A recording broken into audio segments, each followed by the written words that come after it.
Assalamualaikum warahmatullahi wabarakatuh. Selamat pagi teman-teman semua.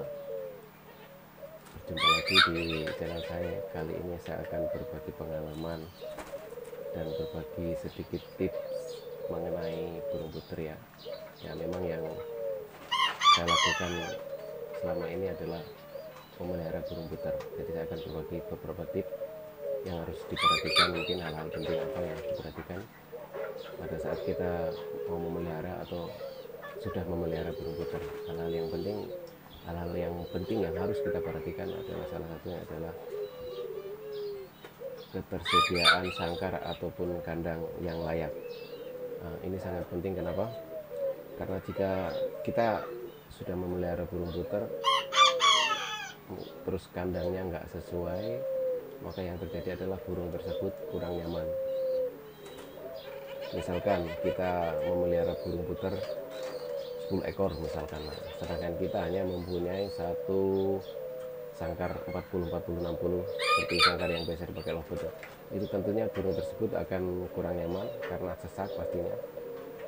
Untuk berkembang biak pun akan susah, karena jika campur menjadi satu atau koloni seperti itu, maka nanti biasanya yang terjadi adalah berdesak-desakan.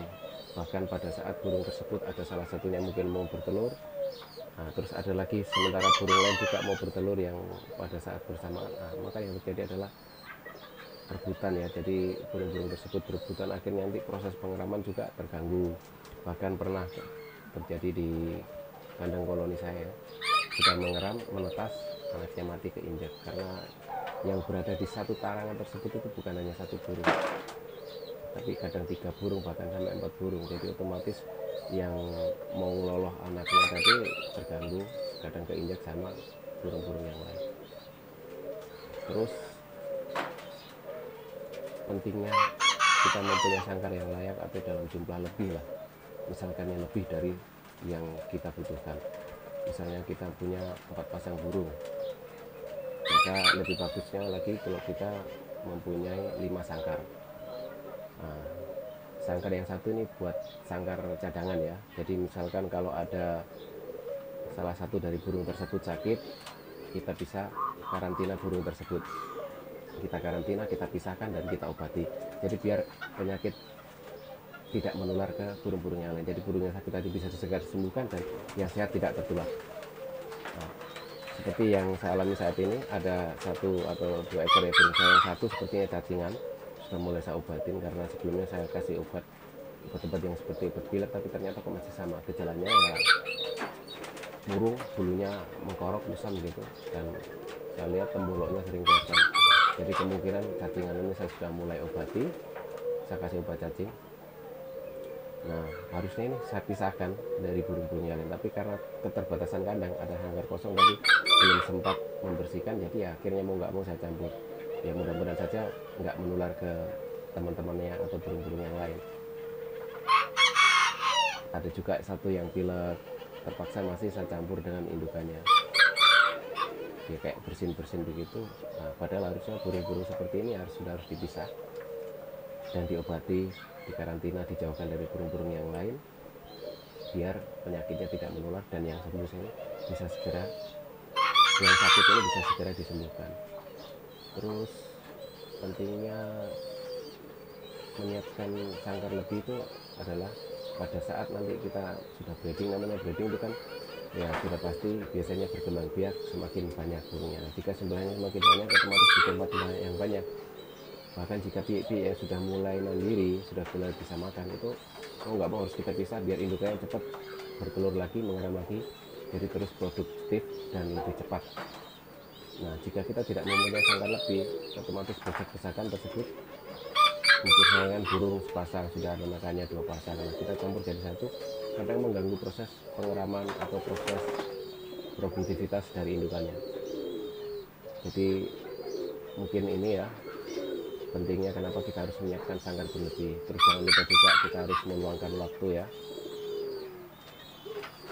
Seperti saya ini pagi ini sudah selesai memberi makan, membersihkan atau memberi minum ternakan saya, burung dan ayam sama, burung merpati, burung puter, berkuku dan juga berkutut. Nah, kalau kita sudah memang ada niat beternak atau memelihara burung tersebut, maka kita harus mau meluangkan waktu ya, istilahnya kayak saya paling kurang lebih 1 jam ini hanya untuk sekedar membersihkan, mengganti pakan dan minum burung tersebut. Nah, mau nggak mau ya harus saya lakukan karena memang saya sudah memutuskan untuk memelihara dan beternak burung tersebut, ya itu konsekuensinya saya harus meluangkan sedikit waktu ya untuk kegiatan yang lain mungkin ditunda dulu. Seperti ini alhamdulillah sudah selesai memberi makan, memberi minum, membersihkan kandang walaupun hanya sebagian ya, karena kalau membersihkan sangkar-sangkar yang besar itu kadang-kadang saya lakukan seminggu sekali atau 2 minggu sekali. Yang penting saya lihat kalau sangkar udah kotor ya saya bersihkan gitu aja. Nah, sedangkan pakan dan minum kenapa harus sering diganti? Sisa-sisa pakan kadang yang nggak habis itu sudah tercampur kotoran. Jika nanti termakan oleh burung tersebut, ya biasanya nggak semuanya ya, kadang ada yang terus kotorannya termakan, nah, pasti kadang-kadang burungnya sakit atau bagaimana. Terus tempat minum kadang ada yang kalau misalkan ini toh tercampur sudah kotoran atau apa gitu, kalau sampai terminum juga kadang-kadang suaranya serak atau ada sakit lain. Nah, itu pentingnya kenapa kita harus mengganti pakan dan minum kalau memang bisa ya setiap hari, bagusnya pagi hari, karena kadang-kadang air minum yang dari sisa kemarin kalaupun masih ada itu dia sudah kena udara malam itu dia sudah dingin, nanti diminum pagi hari itu kayaknya untuk burung kurang bagus. Nah, jadi kita siapkan air minum segar di pagi hari ya, biar kondisi burung juga lebih sehat, karena jika air minumnya bersih dan diganti setiap hari tentunya burungnya juga akan semakin sehat. Terus hal-hal lain-lain yang harus kita perhatikan adalah kita harus lebih jeli dan lebih mengenali lagi burung-burung tersebut. Jika mungkin ada yang salah satunya sakit atau apa, jadi kita harus perhatikan betul-betul. Jika memang ada yang sekiranya sakit, kita harus pastikan sakitnya apa, kita pisahkan atau kita obati biar segera sembuh. Jadi biar nggak berlarut-larut sakitnya dan akhirnya mungkin bisa menular ke burung-burung yang lain. Terus hal-hal lain yang harus diperhatikan adalah kita harus jeli juga pada saat kapan burung-burung tersebut mungkin sudah mulai mengeram. Kita harus siapkan apa saja ya, misalkan kalau untuk burung saya biasanya kalau sudah mulai mengeram saya sudah mulai mengganti makannya yang sebelumnya mungkin milat dan biji-bijian yang agak besar saya ganti dengan fur halus 591 BR1 atau AD1. Nah, karena pada saat menjelang telur yang dirame tadi menetas, jika kita nggak memperhatikan makanannya, nah pada saat burung menetas tadi, jika makanan yang kita kasih ke indukannya makanan yang kasar, otomatis makanan yang disuap ke piikan tadi itu masih kasar, kadang-kadang piikannya nggak bisa mencerna, akhirnya mati. Jadi harus dipersiapkan betul-betul ya mengenai pakan ini. Obat-obatan juga harus selalu sedia, seperti saya sedia kalau untuk ayam mungkin tetraklor, terus apalagi ya, untuk jamu herbalnya saya sedia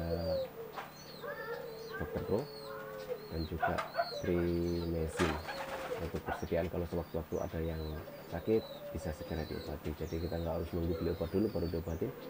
Terus untuk burung saya sedia Super N, terus apa lagi ya, Super N sama Spectra. Ada juga semua obat-obatan lain, cuma saya kadang-kadang jarang saya pakai jadi saya nggak beli. Nah, kalau Super N sama Spectra ini biasa saya pakai untuk burung merpati dan burung puter ataupun berkuku. Nah, kalau misalkan ada yang nanya mana yang bagus, saya bilang semuanya bagus karena semuanya saya pakai. Dan ada memang beberapa burung yang cocok pakai obat ini tapi nggak cocok pakai obat ini, ada yang cocok pakai obat itu tapi nggak cocok pakai obat itu. Jadi mungkin ya dicoba aja mana yang bagus, mana yang cocok, ya itu yang kita kasih.